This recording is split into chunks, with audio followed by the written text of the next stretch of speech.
Bom, introdução à filosofia contratualista. A filosofia contratualista é uma corrente de pensamento que se concentra na origem e natureza do contrato social, um acordo imaginário que, de acordo com os filósofos contratualistas, estabelece as bases da autoridade política e do governo. Ela busca entender como as sociedades humanas surgiram, por que as pessoas concordam em obedecer às leis e às autoridades e quais são os direitos e deveres resultantes desse contrato social. Bom, o contratualismo surge como uma resposta às questões políticas e morais do período da Idade Moderna, principalmente nos séculos XVII e XVIII, marcado por profundas transformações sociais, políticas e filosóficas. Filósofos contratualistas como Thomas Hobbes, John Locke e Jean Rousseau propuseram diferentes versões desse contrato social, cada um com abordagens distintas. Para compreendermos melhor o contratualismo, necessitamos entender alguns conceitos fundamentais, como o estado de natureza, contrato social e governo civil. Então, o estado de natureza ele faz referência à condição anterior à formação do Estado, na qual o homem dependia da própria força, engenho e manuseio para evitar os perigos e para sua própria segurança.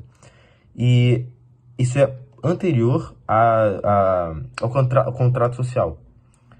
E esse estado de natureza, os filósofos utilizam esse termo para refletir também sobre a essência do ser humano. Qual é a essência do ser humano? Agora, o contrato social. O contrato social é uma espécie de acordo entre os homens e surge desde que o homem sai de seu estado natural e começa a viver como um elemento que se destaca da natureza, criando sua moral, costumes e suas próprias leis. De modo geral, ele cria mecanismos que favoreçam uma convivência e sociedade mais harmônica. Agora, o governo civil. O governo civil, ele se refere ao modelo de governo que será adotado após a criação de um contrato social. Agora vamos falar um pouco sobre os principais autores do contratualismo. Primeiramente, Thomas Hobbes. De acordo com Hobbes, o ser humano tem uma essência cruel, violenta e egoísta.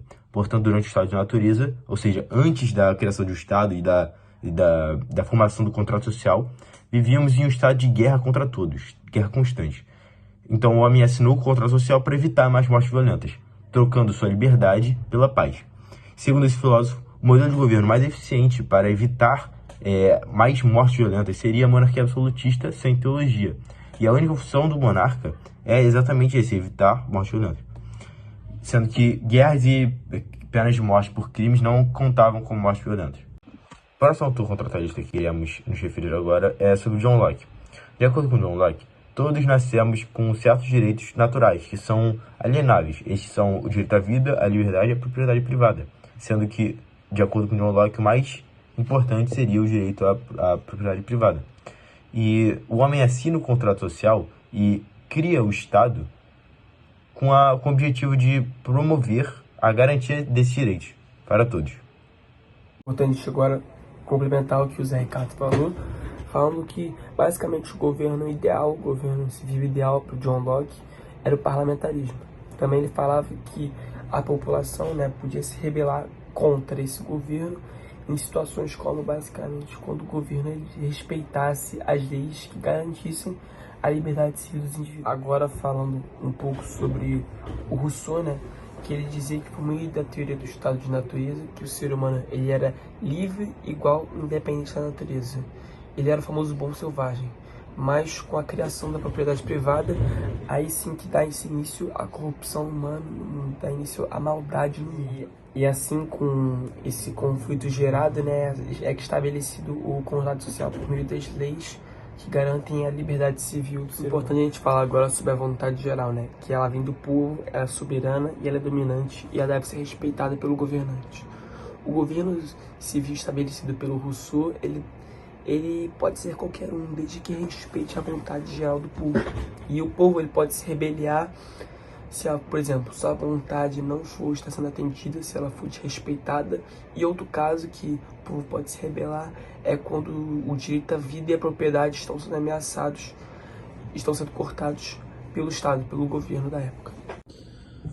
Bom, agora que vocês sabem mais ou menos o que cada contratualista pensava, eu vou diferenciar um pouco as ideias dele para ficar mais claro na cabeça de vocês. Começando com o estado de natureza, que Thomas Hobbes e Rousseau pensavam justamente o contrário um do outro. Thomas Hobbes achava que o ser humano nascia violento e não conseguia viver em sociedade, como vocês sabem, e Rousseau pensava o quê? Que o ser humano era um bom selvagem, que conseguia viver em sociedade. Então aí você já consegue ver um abismo entre essas duas ideias. Mas e John Locke? John Locke, como vocês sabem, acreditava nos direitos naturais, que o ser humano nascia com esses, e um desses direitos naturais era a propriedade privada, que ele achava que era essencial para construir uma sociedade. Inclusive, o contrato social dele era justamente o Estado garantir esses direitos. E a propriedade privada, para Rousseau, era justamente o contrário.